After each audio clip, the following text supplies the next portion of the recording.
Action. Hi everyone, it's Mel here. Welcome back to the channel. It's been ages since I've done a horse video, so I'm going to quickly do a horse update for you. I've obviously got more than one horse now, which you have seen in my intro. So I'm going to briefly touch on what is happening in Maggie's life and then do a full video devoted to my new horse.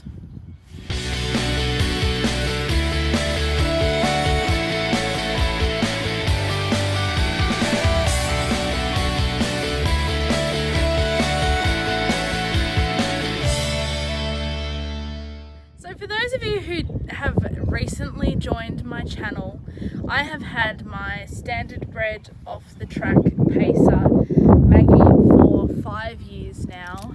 I started working with her in September of 2019. I officially took over her care at the beginning of 2020. She got me through COVID. We moved back from Mildura back to my hometown of Kyneton together. We really had quite the journey on an emotional level in our first couple of years, but also on a physical level. She, when I first got her, was quite underweight. Her coat wasn't very shiny. She had no tummy.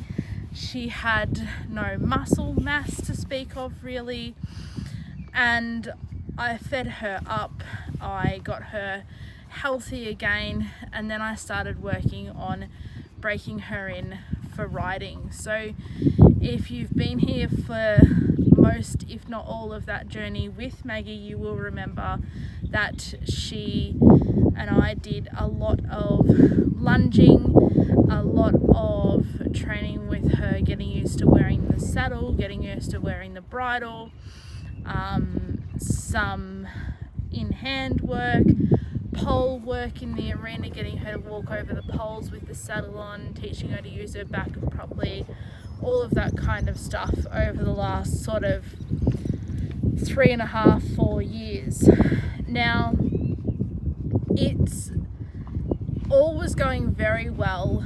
I'd had the body worker out a few times. There were some obvious sore points on her body.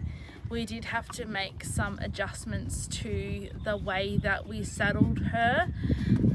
She did have to have a saddle pad with a booster to even out the saddle because one side of her spine is lower than the other, and a few other things like that. But we did get her to the stage where she was being ridden very occasionally by people for me. But then there was also my riding that we had to take into consideration, and her health that we had to take into consideration. Now, I'm not going to go into the full story of it, but obviously, you know, for me, my riding had to be foolproof for me to be able to ride this, you know, 15-year-old mare that had been off the track and that had just been re-broken in, and it wasn't my riding. As much as I was a good horse handler, I'm not a good horse rider, and there's a massive difference there. So I had to do something to get my riding up to speed. Now, in the equestrian world, weight is a big thing. And no, I am not a stick figure, and we will not be discussing weight on this channel. Suffice to say, I don't quite fit into the weight range preferred by a lot of riding schools, and I probably never will due to some medical conditions that I have, because some of the medical conditions that I have make it difficult for me to lose weight. We are not going into that because it's a big big controversy, and I don't do controversy. So suffice to say, we needed a needle in a haystack horse who could take my weight, yes, but who could also help me through my riding journey, with my riding anxiety, with the fact that I haven't been on a horse for quite a long time, and who would help me learn how to ride again almost from the ground up. I did have a go at riding a friend's nice little stock horse, plod XRDA horse, but that isn't an option. Like I said, I can't take riding lessons. So that little grey pony over there is my answer to that problem. Now, for those of you who saw my life update video that I released a couple of weeks ago, I will link that in the description down below. That is Abby. She is a 14-hand grey Connemara pony, stock horse thing, whatever you want to call her. She's, we don't think, full-bred Connemara. We're not sure, but she's very stocky. You can see she's got very stocky little legs. We are feeding her up as well to make sure that she's got plenty of mass to be able to help me with riding. So as for Maggie here, what is going to happen to her? She is staying where she is.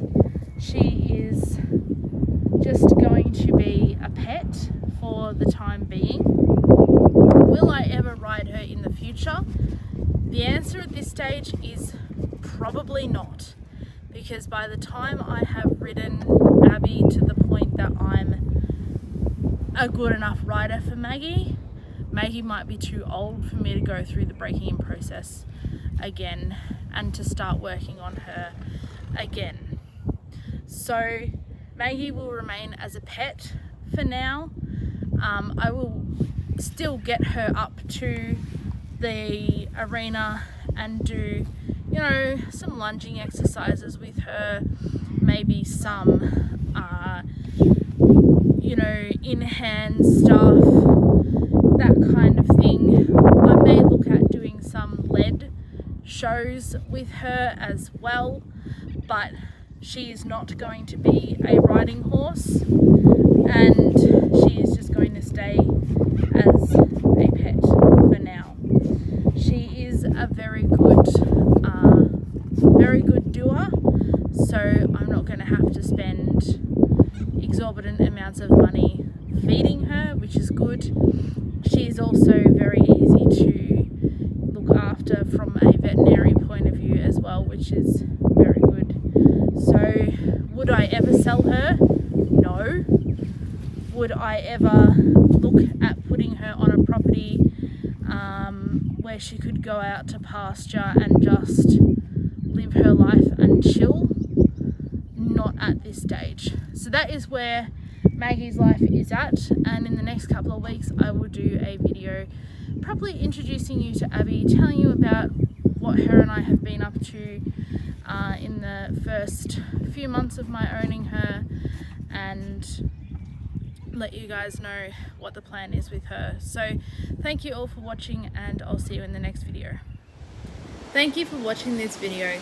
Please subscribe to Mel's Blind Life and click the bell notifications, and I'll see you next time.